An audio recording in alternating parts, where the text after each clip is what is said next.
In a small forgotten town nestled among the hills, the sun hadn't appeared for weeks. People whispered that it wasn't a natural phenomenon but a curse. In the center of town stood an abandoned mansion with blacked-out windows that everyone avoided.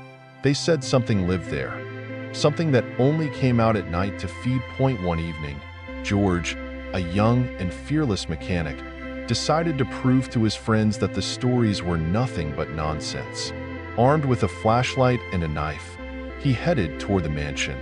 The door creaked as he pushed it open. Inside, the air was thick with the stench of decay and dampness. Dust coated the floor, but George spotted fresh footprints. Bare, with long, thin toes, he followed them, and they led him to the basement. As he descended, an icy chill crawled over him. In the corner of the basement, he saw a coffin, its lid stained with blood. Suddenly, the lid creaked open and a figure emerged.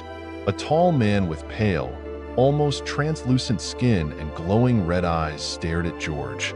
His mouth, adorned with sharp, elongated fangs, twisted into a sinister smile. "You've come to me?"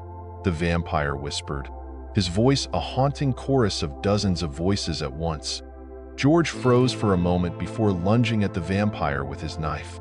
The blade plunged into the creature's chest, but instead of a cry of pain, there was a deep, mocking laugh.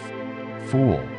The vampire effortlessly pulled the knife from his chest and, with a swift motion, broke George's arm. A scream filled the basement, but it was only the beginning. The creature sank its teeth into George's neck, and he felt his life draining away with his blood.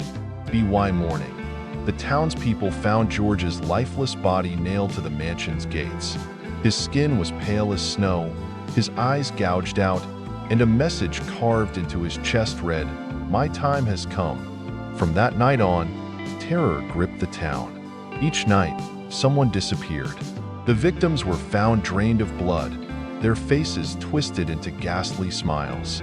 No one could stop the vampire. He slipped into homes, broke into bedrooms, and left nothing but blood and death in his wake. One day, when the town was nearly deserted, the vampire climbed to the roof of his mansion and gazed at the empty streets below. His lips curled into a satisfied grin. "A delicious town," he whispered before vanishing into the night. Heading off to find his next feast,